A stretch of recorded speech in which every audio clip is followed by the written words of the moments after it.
You're listening to an Airwave Media Podcast. The world is filled with many questions, such as, did giants exist? What is junk DNA? Does it mean that you're trash? Do you ever wonder if aliens have underwater bases in our oceans, and that's why there are so many UFO sightings off the coasts of islands all over the world? How serious even is climate change, and when should we start building our rafts? Hello, everyone. You may recognize me as Gabby from the History of Everything podcast. And my name is Brenna, and you don't recognize me from anything yet. Together, we're two scientists who explore the answers to these questions and many, many more in our new podcast, Mystery of Everything, available everywhere you get your podcasts.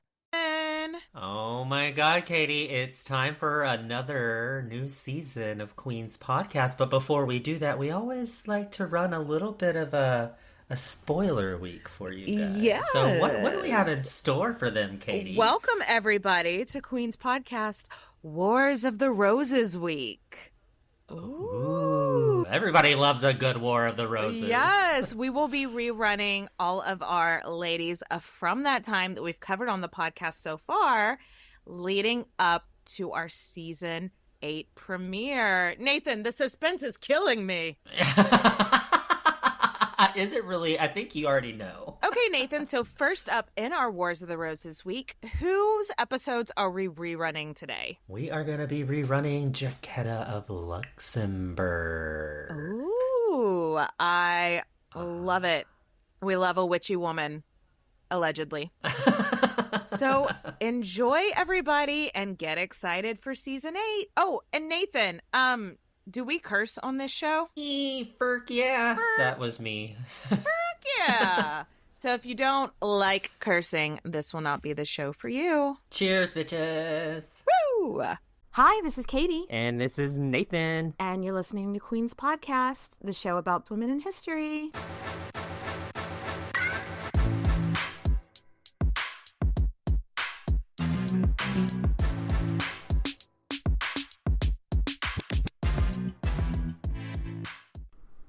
Nathan. Katie. What's up? Not much.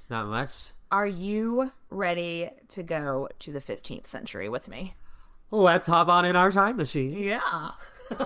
Anyway, hey guys. Thanks for tuning in today. Today we're going to talk about Jacquetta of Luxembourg. I love her name. Yeah. Because everybody is Margaret, Mary, Elizabeth. Anne, and she is the only Jacquetta that, like... Only one that ever was.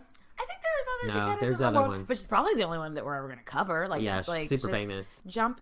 Who is Jacquetta of Luxembourg? So she was the mother of one of the queens that we previously did, Elizabeth Woodville. She was a major player in the English Civil War, what we call the War of the Roses. Yes. So today we're just going to do part 1. So, Nathan, tell us about this drink you made. I like it a lot better than the last one that you made. Yeah, the last one was battery acid. So on this one, I got inspired by Jaquetta's family. We'll get into it later, being related to Melusina, or she's a mermaid. She's a water. We'll talk about it in a minute, but yeah, their family said that they were descendants of a water goddess. Yeah, and so I it's wanted a to water-themed cocktail. Yeah, I wanted to call it ocean water, but I was like, no, that's a drink at Sonic, so I can't really do that. So I'm calling it mermaid juice. Okay. And it's blue curacao, rum, pineapple juice, and soda. And we'll have pictures of them up on Instagram and Twitter later today. So, Jacquetta. She was born somewhere between 1415 and 1416. We really don't know. We don't know. Like we've said with plenty of our queens, it doesn't matter how important a family you were born to. A lot of times they just didn't write down women's birthdays. Yeah, and I also not even the year. I was Jesus Christ. I was also reading that because it was like the 100 Years Wars and all that shit going on. She was moving around a lot too. She wasn't really being stationary in one place or another. Yeah, her family was bouncing around a lot. Yeah. So let's talk about her family. She was born into the French nobility. And y'all, this is a super well-connected family. Oh, yeah. This is not one of these starting at the bottom, now we're here stories. No, they're wealthy. She was born almost at the top. Her father, Peter, is the Count of St. Pol and the Count of Brienne. She's like the Countess of everything. Yeah, she's sometimes also referred to Jacquetta of St. Pol. Through her father's side, they were descendants of Charlemagne. Yeah. Big French king. And everybody, like, I feel like everybody in English nobility and French nobility all claim, oh, we're from Charlemagne. Yeah. And on her mother's side, her mother Margaret was of the Beau house, which is a really, really powerful noble family in They France. got that ka-ching, because they're from the Orsini and the Medici yeah, family. they're related to the Medicis, and so they're connected to English royalty, French royalty, and Italian. $5 hoes. So she's connected no matter where she goes. So let's talk about an interesting thing. Yeah, where we got the theme for the drink. So her family, the story goes that her family is descendant from this mythical water creature named Melusina. And it's a really, really old story. Yeah, it was in northern France, and we'll actually go into this in our Patreon episode a little bit. Talk about it more. Yeah, but she's actually the bitch that's on the Starbucks cup. Yeah, she's the mermaid on the Starbucks cup. So it's a really, really old story. So there's lots of different accounts, but the basic gist of all of them is that very first count of Luxembourg, Raymond, he's walking in the forest one day. You know, and just hunting, and then all of a sudden he sees this fine-ass bitch And just sitting there. Like people in stories like this are wont to do. He immediately falls in love with her and is like, you have to marry me. Fucking marry me right now! And she's sort of like, I mean, I don't know if that's a great idea, being that I'm just some chick you just saw in the forest. Yeah, like, this is normal. This is and normal. this is totally normal. And he's like, nope, I won't take no for an answer. You gotta marry me. And she's like, fine. I'll marry you under one condition, and that's while you never disturb me while I'm taking a bath. Yeah, and I also read accounts is that you can't see her on Saturday. I also read, like, you can't be around whenever she's giving birth. Yeah, So it's like the stories kind of vary, but it's some sort of it's a stipulation. similar stipulation of what's going on. There are limits to when we can be around each other. Or whatever. So they get married, and then everything is cool for years and years and years, but Ray just can't handle the fucking suspense and not even knowing, like, what's going on now. So he peeps in the bath one day and sees... oh, fuck, she's a fish. Yeah. What the fuck? It makes me think, do you remember that movie Splash? Yes. It made me think of, like, that scene where she's trying to dry off her fishtail. So... This is supposedly where she's from. So Count Raymond finds out that he's Tom Hanks in Splash. That's supposed to be the start of the Luxembourg family, the family of the Counts the family of Luxembourg. line. But like we were talking about earlier, the 100 Years' War, and how that's where we couldn't find like where she was born. Obviously, we're not going to do a deep dive into the 100 Years' War because...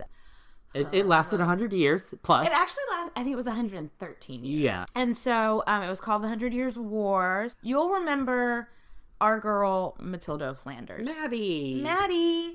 In her episode, we talked about how her husband had been the Duke of Normandy, which is in France. Yes. And then he came over and became King of England. I'm the King of England now. So now the Kings of England still have like a lot of land in France. So that means they have to go pay taxes and pay fealty real to confusing the French king. And English kings don't like having to pay fealty to another king. because there's a fucking ocean between them. Yeah, but They're they like- still want their land. Yeah, they're like, I there. still want to stay They here. want to have that but cake and eat it too. I don't want to pay you know? taxes. Yeah. Then in the 1300s, the French king died, and the closest living male relative was his nephew, Edward III, King of England, who was Isabella France's son. The she-wolf. Because everyone's fucking related. Surprise, surprise. So, And we're probably going to do more episodes on people involved in this. I mean, later. definitely. It's gonna be, There's so many. There's just so many interesting stories that come out of the 100 Years' War. So the tensions were high, and Yeah. everything just catapulted into war. And it's basically just 100 years, 100 plus years. Of England being like, we're the king of France. And France being like, no, I'm the And king of France. Je suis le king. I don't think king is how you say it. No, I don't. I'm the king. Je suis the king. No. Anyway. So her family is involved in these fucking wars. Mm-hmm. So they're from the northern French areas. Her family was actually on the English side. Yes. Like, they wanted the English kings to be king of France. So that might be important later.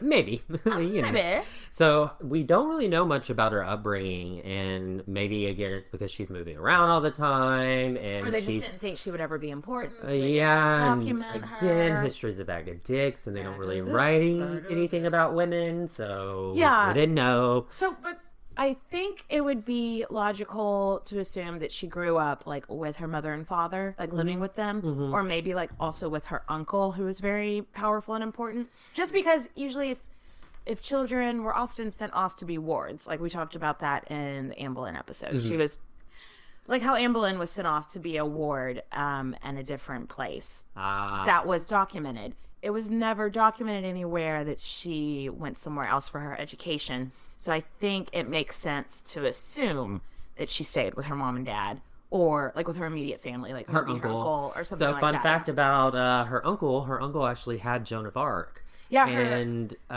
she may or may not have seen Joan of Arc. I mean, it's possible. Her very uncle. possible. When we say fun fact, it's fun fact for everybody except Joan of Arc. Yes, because she was held captive. But yeah, her uncle John of Luxembourg was the one that held Joan of Arc. And he had a huge bargaining chip. Like he's like, he held "Look Joan who of I Arc. have." He held Joan of Arc. I want to say for about 6 months. Don't fact me on that. I'm not entirely sure, but he held I her think for it was like 4 to 6 he held her for a months. while. It was a while. And the only reason that he didn't give her over to the English right away was that his, I think it was his mother, the Dowager Countess, was just like, They're gonna kill her. Yeah, They're we gonna kill can't. her. But then that Countess died, and he was just like, Here you go. yeah. So yeah, I mean, they're definitely contemporaries. We have no documentation of if they ever met or not, but it would be logical to assume that they were definitely both aware of each other. So we know a little bit about her education. I mean, not we're just much. kind of guessing and pulling from like the What was going on around standard this education of for the somebody time. who's noble. I think she'd be doing like the dancing, the music, the sewing.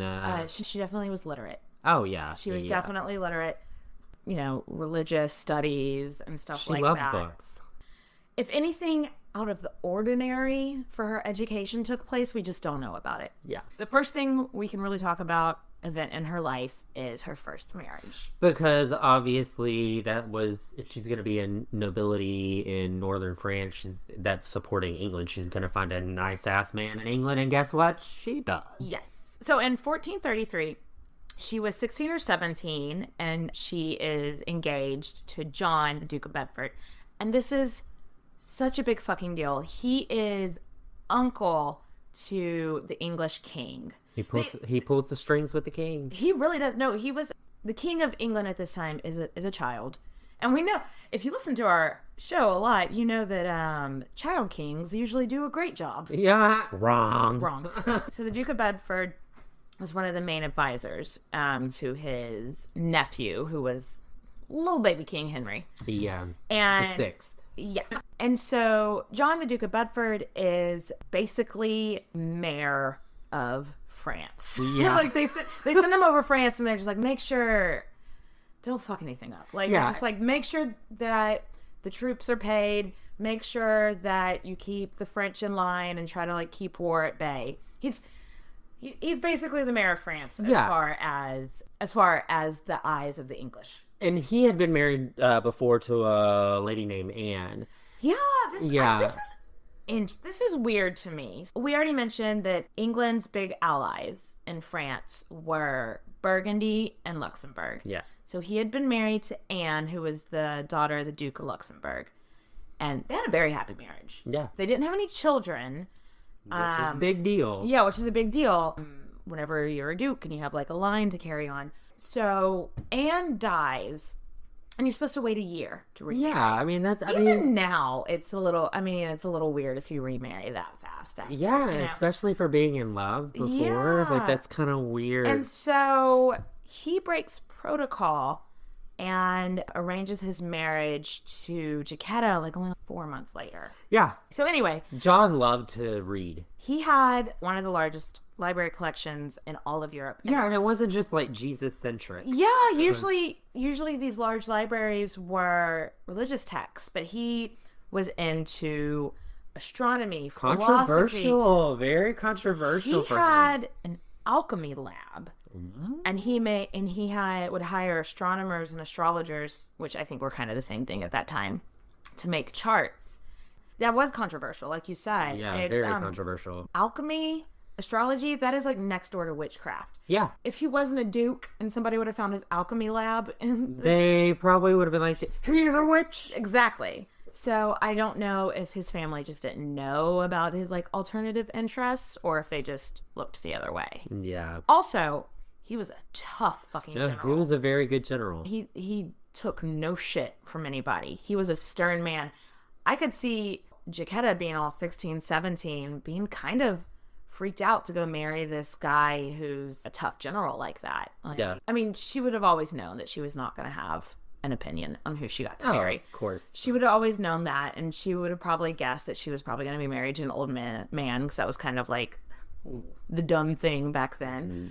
I just can imagine being like, just knowing his reputation and being such a tough-ass general, and her being like, but that might be counteracted with he had a reputation of being so good to his first wife. Like, he didn't have a lot of mistresses. They had a loving relationship.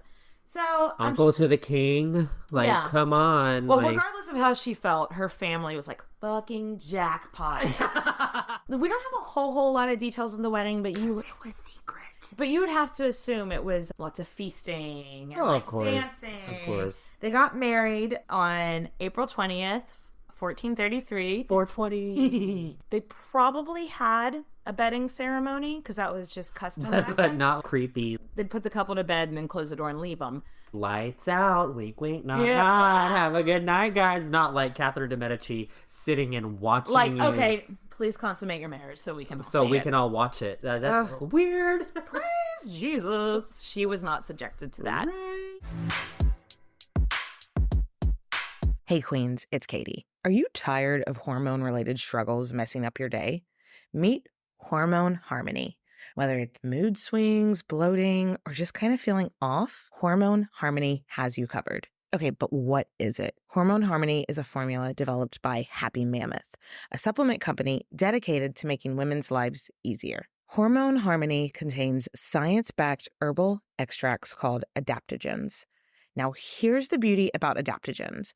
They help the body adapt to any stressors, like chaotic hormonal changes that happen naturally throughout a woman's life. Picture waking up rejuvenated, breezing through your day without energy slumps, and waving goodbye to pesky PMS symptoms. Happy Mammoth has so many really cool products. I've actually just placed an order for a bottle of their Deep Sleep Mode, so I'll let you know how that works later. So, want to go on this journey with me? For a limited time, you can get 15% off on your entire order at happymammoth.com with the code QUEENS at checkout. That's happymammoth.com with the code QUEENS. Hi, I'm Neil. And I'm Lauren. And we're both moderately successful trivia podcasters. You co-host Triviality, and I co-host Misinformation, a trivia podcast. But we decided to get together to make our own podcast, curated by chance.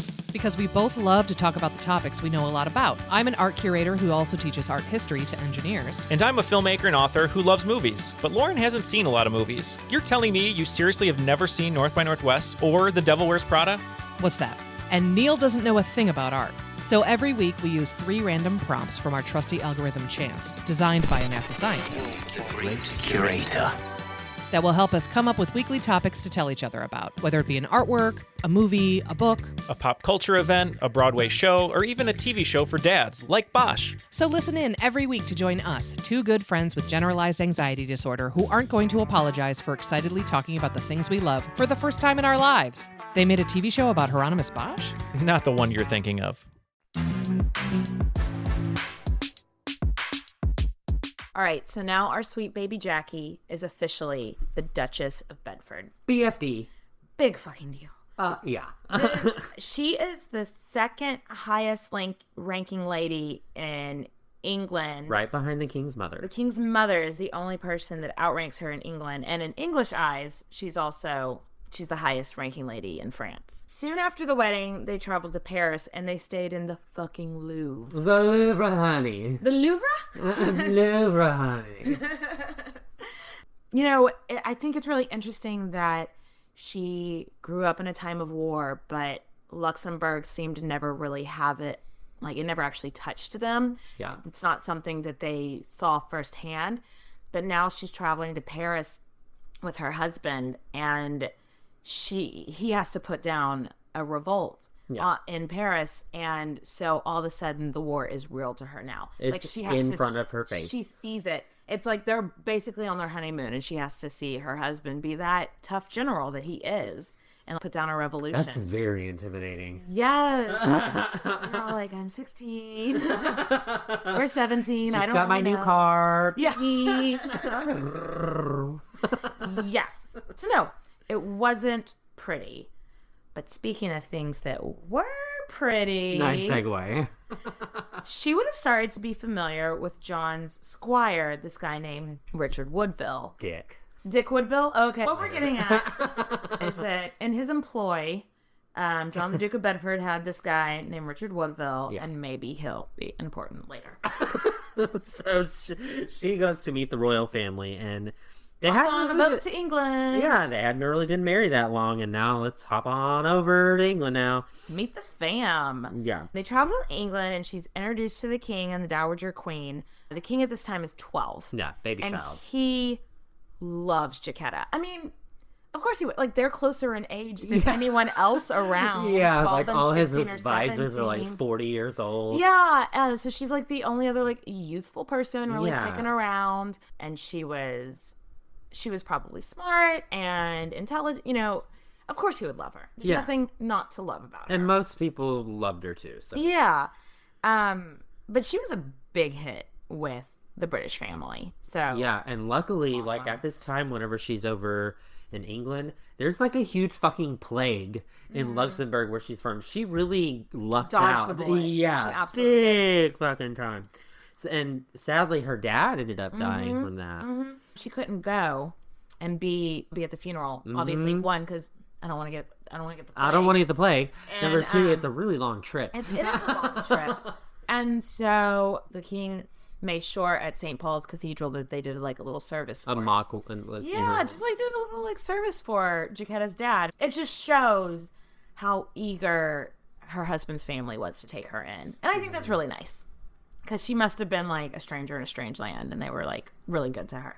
Yeah, so this whole time she's living in England for over a year. Really leaned into English culture. Yeah. They had 2 palaces in England. They had one in London and one in Warwickshire. Obviously, then they also had rooms wherever the king was staying, whatever palace he was staying in. If they wanted to drop by and visit, he's going to like put them up in the suite. You know? Yeah, no, like, it's like he gets the presidential suite. Yeah. And while they were in England, John had left that dude, Richard Woodville, that we were talking about earlier. Yeah. They left Dick Woodville. Dick Woodville. There's a joke there. I don't have time to explore this. We'll circle back. Anyway, he left Richard Woodville as the main lieutenant in charge of England's holdings in Calais, France. And that's a really big deal for this guy who is from a nobody family. Yeah, getting promoted like that. So maybe that'll be important later. I don't know. We'll circle back. Back to France. Yeah. England's holding in France aren't going great. Calais is actually doing fine, the one that Richard Woodville's holding. Yeah. But like, there's just revolts. Well, and also, children aren't supposed to be king. And it's just not in the cards. They don't know what the hell's going on. And what's going on is that the king is not. He's got shitty advisors, and they're not making sure their troops that are over in Paris, over in France, are getting paid. Yeah, there's no money. So like, there's basically mutiny. Yeah. Because nobody's getting fucking paid. You're so angry about it. I am very. It upsets me. You send these people over there and they're like, go fight for your country, but don't pay 'em. So he's like, all right, we got to get back to France. John, the Duke of Bedford. Yeah, and But- unfortunately, his health doesn't really go that great at this time. His health hadn't been great for a while. A while. It was quite a few months, and then it really nosedived at this time. Yeah. And he ends up dying in 1435. Yeah, and they didn't have any children. Spoiler alert, this definitely wasn't Jackie's fault. No, I mean, his previous wife wasn't having kids either. But a lot of people were like, oh, maybe this is like a barren teenager. They're blaming her, but maybe it's him. They always blame maybe he's They always blame the woman back then because history is what? a bag of dicks. A bag of dicks. A bag of dicks. It was Is a bag of dicks. it was his little swimmers just couldn't make it upstream. The king is like, I want my aunt back here in England now because, He's like whining for his Aunt Jackie. but also no, Aunt she's Jaquetta! no, she is so fucking rich now. Oh, she's got bank out the ass. Like, he's the king's uncle. Like, and now she's got all that cash flow. She inherited money. She inherited lands. She inherited his entire library. That alone is like a fortune. It's like Beauty and the Beast. I can see Katie being like, kind of running around in circles. In the blue bell dress that she wears. Yes, Katie would be in heaven. I would.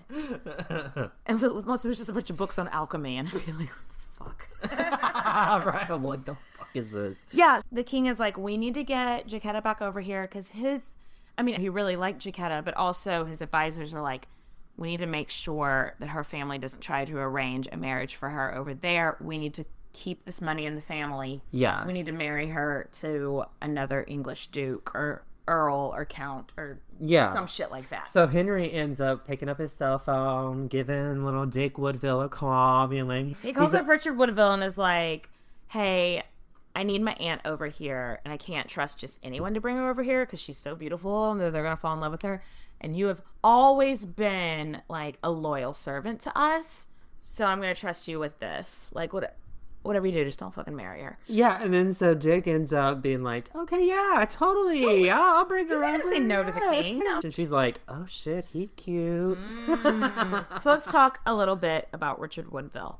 His father had worked for the Duke of Bedford for a long time. So Richard has basically been serving Bedford for his whole life. I would say like middle upper class. Like, yeah, that's he's a knight now. He's knighted. Yeah, so he's up not there. So he's not nobody, but he's also not Jacquetta's level. Yes, absolutely. We have to assume he was super fucking hot.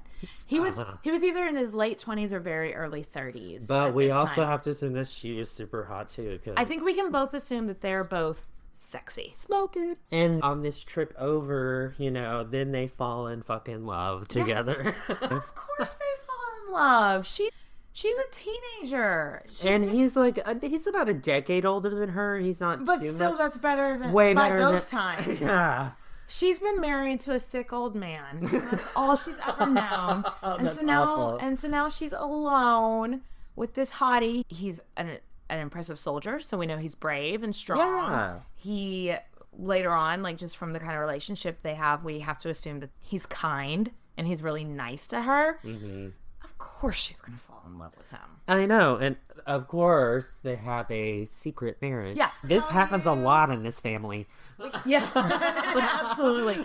So we can't tell you what year they were married in. We know that they were married by the spring of 1437. Okay, so it was illegal to get married without the king's consent or permission. For a royal duchess. Yes, somebody like that to get married. You had to get his consent, so they didn't. So when you break the law like that, you kind of don't put it down in writing when it happened.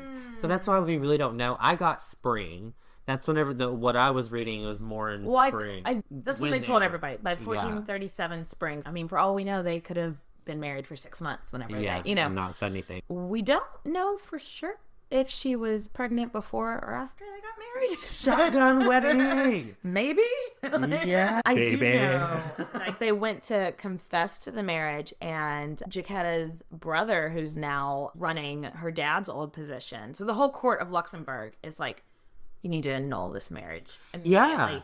But she was like, too late, I'm pregnant. Yeah. Anyway. So Henry's pissed. People at court are pissed. And there are a lot of bad things that could have happened to them. Oh, no. But instead, they just got a fucking fine. So they got out just fine. They got just fine. I mean, it was a heavy fine. It was £1,000. Which is a lot of fucking money. Which back then, I know in the Elizabeth Woodville episode, we did like the conversion. is buku. It's buku cash. So you said that Henry was pissed, and I mean, he definitely had to find them, and he had to confiscate some of her lands and some of her money and stuff like that. Because I think it was just like, for him, it was like, you're really going to go over my head? Yeah, but Henry had a soft spot for this because his mother... So his mother, I'm sure we'll do her one day, Catherine of Valois. This is one of those that we're going to do. We're going to do one day. Catherine of Valois, his mother. After Catherine of Valois' husband died, she married the master of her wardrobe, which he's not even a knight. He's just the guy that like made sure her stuff was like dry cleaned. And what was his name? His name was Owen Tudor, I think. Does that name sound familiar? Tudor sound familiar? I don't know. Anyway, so she had secretly married for love a nobody. So I feel like if that wouldn't have just happened in the king's own immediate family, this marriage wouldn't have happened. Then he may have thrown Richard Woodville in jail. Yeah. But since his mother had like just did the same thing, and he hadn't thrown them in jail, you know, I think he had a soft spot for Jaquetta in general. I think he just really liked her. So anyway, they are gonna lay low a little bit. Yeah. So they moved to Grafton, which is about 60 miles northwest of London. Yeah. And it's not a castle, but a manor. I mean, it's still a fucking fine-ass house, you know? Like, they're not lots like of rooms. Yeah, they were not. Shed. Absolutely not. And their first child was born there, a little girl, and they called her Elizabeth. This was probably Jackie's happiest time of her life. Yeah, I think she's on cloud nine. They were not at court. They were being newlyweds, being family. They were just being able to, like, spend time with each other. And then she just, like, starts popping out babies on babies. So she had Elizabeth in the spring of 1437. Louis was born in 1438. Anne was born in 1439. Like, bam, boom, bam. boom. Unfortunately, or fortunately, however you want to look at it, laying low didn't last that long. Remember, Richard is a really capable soldier, and he's already wars. They were just like, dude, we need you. We need you to go lead some of these troops. And that's really fucking scary as the spouse of somebody being like, okay, this big general's going out to war. The war goes south and he's dead. So in 1439, he goes running back to war, but not before he could leave Jackie something to remember him by. Whoa. And that was their son Anthony that was born in 1440. So 1437, 1438, 1439, 1440. She's had 4 babies in 4 years. She births a baby and gets pregnant. I'm telling you, he like hops out of the shower. He's just naked. And then she's like, oh shit, I'm pregnant. Richard's got his job, but now the king has a job for Jackie. Henry was ready for the 100 Years' War to stop. So he's going to make peace. And he's going to do it by marrying this kind of obscure French princess. And her name is Margaret of Anjou.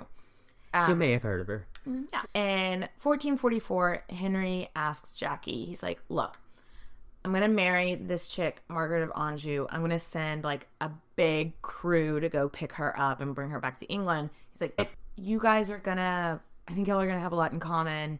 I want you to really take her under your wing. And she did. And they became so close. Like they were best friends. And Jackie was not a lot, but she was quite a bit older than Margaret.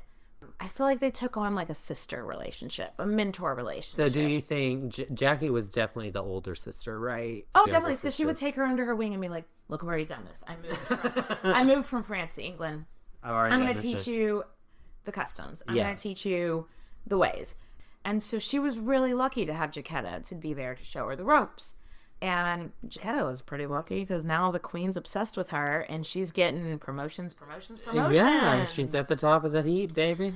Because since she loved her so much, she made Jaquetta chief lady in waiting. And that... She's the chief? She's the chief?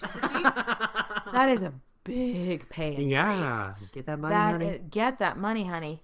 And then the queen convinced the king to give Richard Woodville a title. So he's like, I get to make my own name. This is so exciting. Yeah. What am I going to be? Baron Rivers. That sounds like a porn star name. I'm sorry. It does a little bit, doesn't it? I hadn't even thought. It sounds like I read it. I was like, oh my God. Well, I think I saw that name one time. I think it's because like he had to pick a title that A had already title, existed, and- and there had been a Baron Rivers previously that like died out, like his family line died out, so the title was just like hanging in the air, floating in the atmosphere, and he was just like, grab it, Baron Rivers. So he's a baron now, which also comes with a pay increase. Money. So they needed that pay increase because by 1448, in 1444 she had John, in 1445 she had a daughter named Jacquetta. And 1446, she had a son named Lionel. Can we just go through these numbers? And in 1448, she had a daughter named Eleanor. She literally has babies year after year after year. I mean, there is a 2-year gap between Lionel and Eleanor. Yeah, but she is literally like boom, boom, boom, boom, boom. She's making it rain babies. Yeah, she's absolutely make it rain. So the war with France was more or less over. Yeah. Finally, because 100 years wasn't enough. 113, 18, or whatever. Yeah. And so, as we mentioned, the king wasn't very good at kinging, and wars cost a lot of money, so everybody's broke.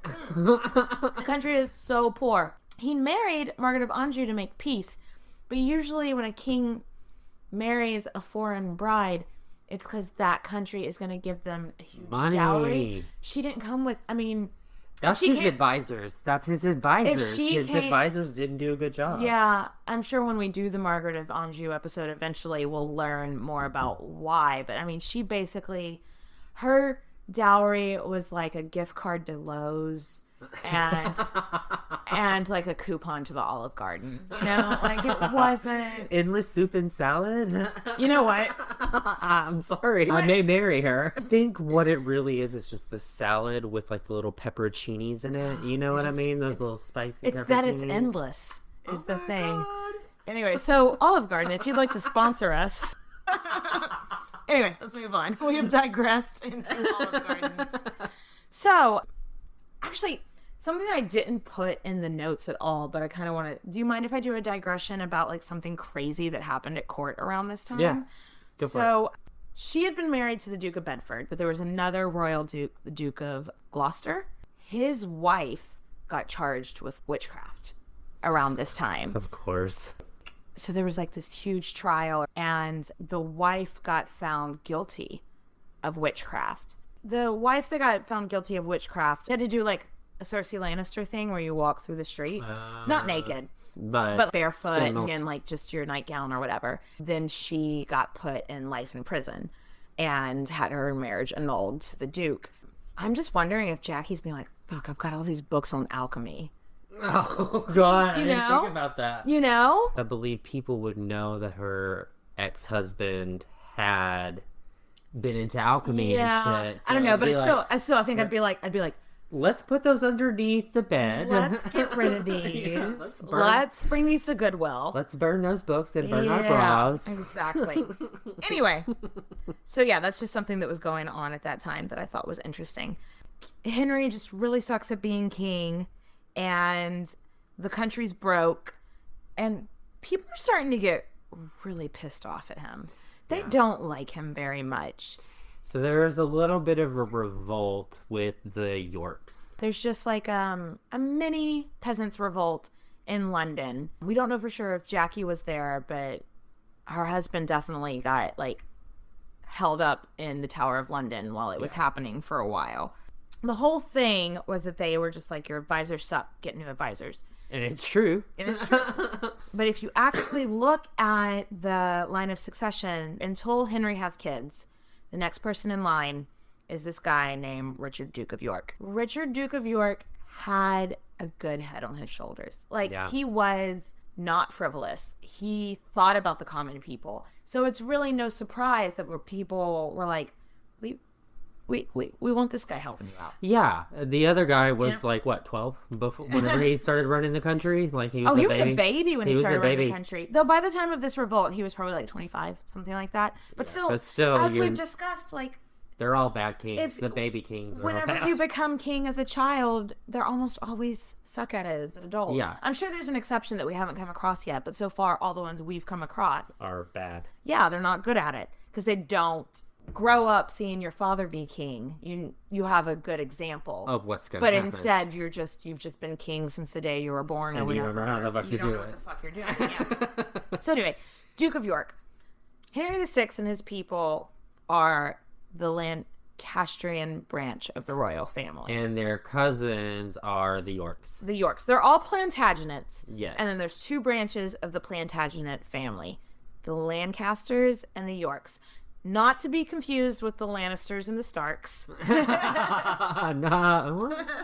George R.R. Martin definitely pulls from this time in history. Yeah, of course.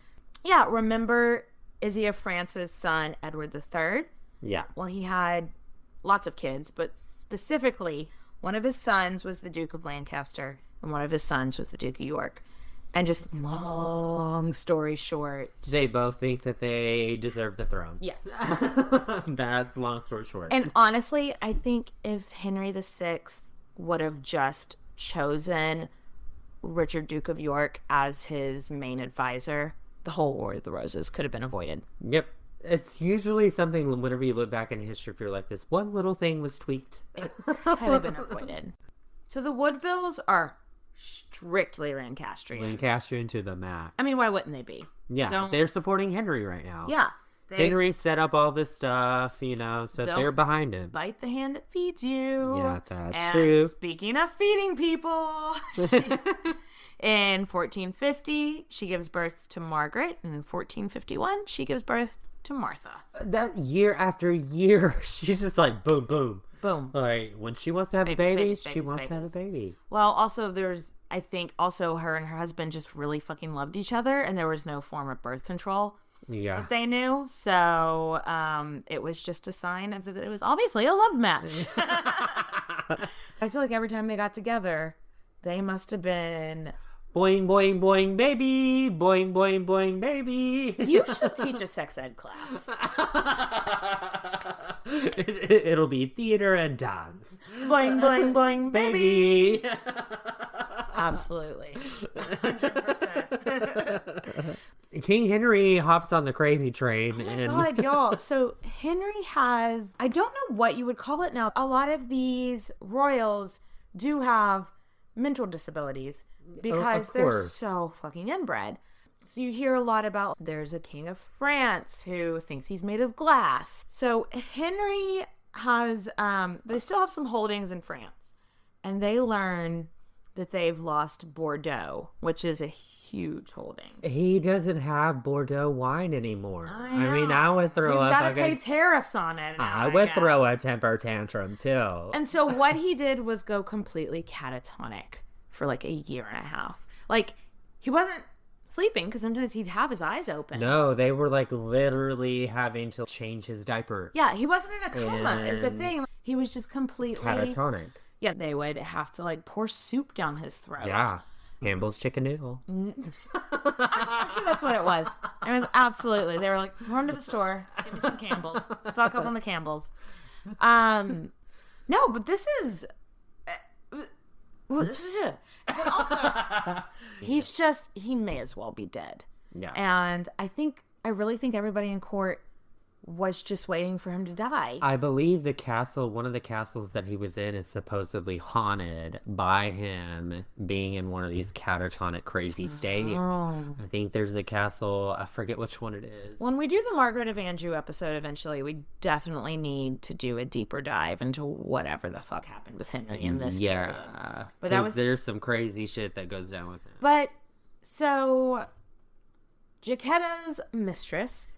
the Queen Maggie, after being married for 8 years, because also we should mention King Henry is very, very pious, so he had a hard time getting his wife pregnant because he just equated sex with sin. And so after 8 years of marriage, Margaret of Anjou is finally pregnant. Oh. And then, like, after she finds out she's pregnant, she's only a few months pregnant, and he goes into this catatonic state. Can you even imagine? Back then, like, just now we have doctors and what would you they think? were just like, do we bleed him? Do we throw leeches on him? Do we perform an exorcism? Like, they have no idea what to do. Sure, they did it all too. The queen was in like an absolute state, which I'm sure you could imagine. Yeah, you're pregnant, about to have a baby. And Jackie, is her chief lady in waiting. So whatever stress the queen is going through, Jackie's going through. She's trying to find somebody to tell her to help her through it, somebody getting advice, and it's like, oh, I don't know what the fuck to do either. Yeah, she's like, it's all gonna be good. The queen had her baby. Thank God. Yeah. And then guess what? Jaquetta has another baby. Well, I mean, luckily, because history is a bag of dicks, I have to say, luckily, Margaret had a boy. She had a healthy boy. I wish I could say she had a healthy child, period, and everything was good. But yeah, Jaquetta also had a baby, so they had to be pregnant together. They were like BFFs for preggers people. Good for them. So she had a son named Richard in 1453, and her best friend Maggie had a son named Edward in 1453.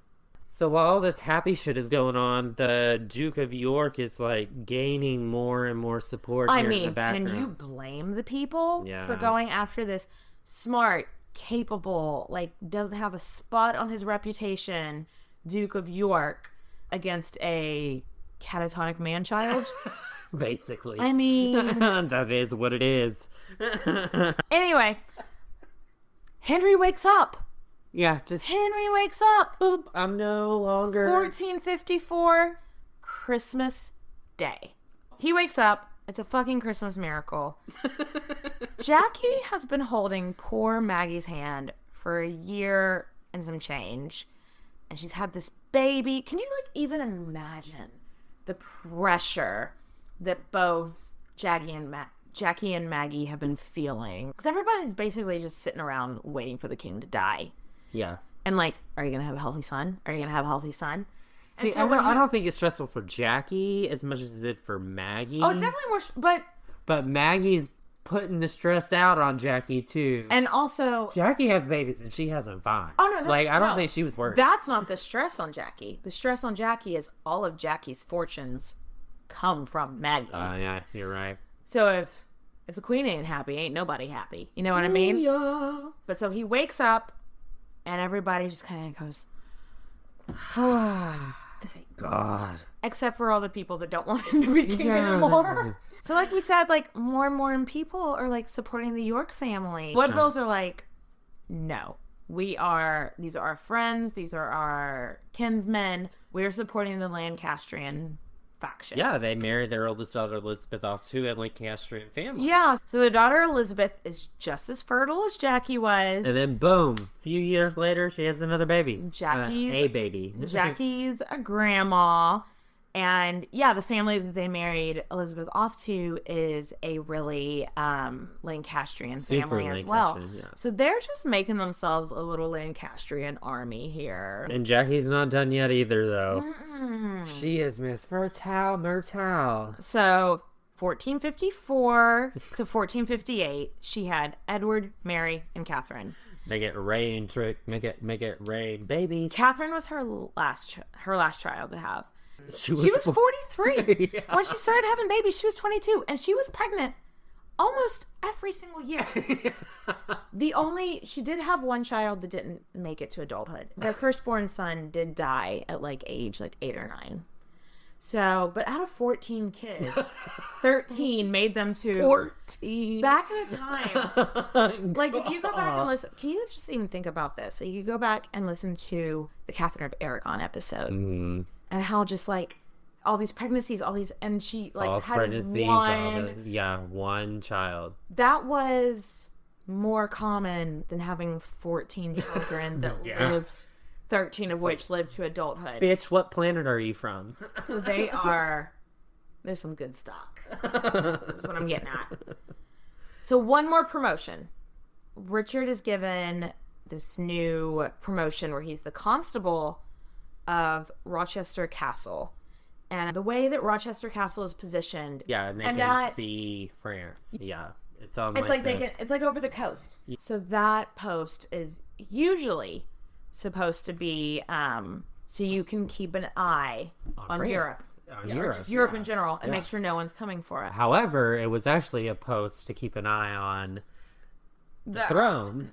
So it was supposed to keep an eye on the Earl of Warwick, who's Yeah. starting shit. Yeah. Which we'll get to the next time. 'Cause drama. Warwick, Wardick. Yeah. You'll only get that if you've listened to the Elizabeth Woodville episode. Wardick Part 2. Wardick Part 2. But it's a big promotion, and they get a castle. If you're the Constable of Rochester Castle, you have to live in Rochester Castle. And so they leave their babies in the nursery. Got this great ass place on the coast. We're gonna go live on a castle on the coast for a hot minute. So her life is going great. And I think that is a good place to leave her until next time. Until next time. Let's happily ever after. No, not quite. No, they didn't. All right, guys.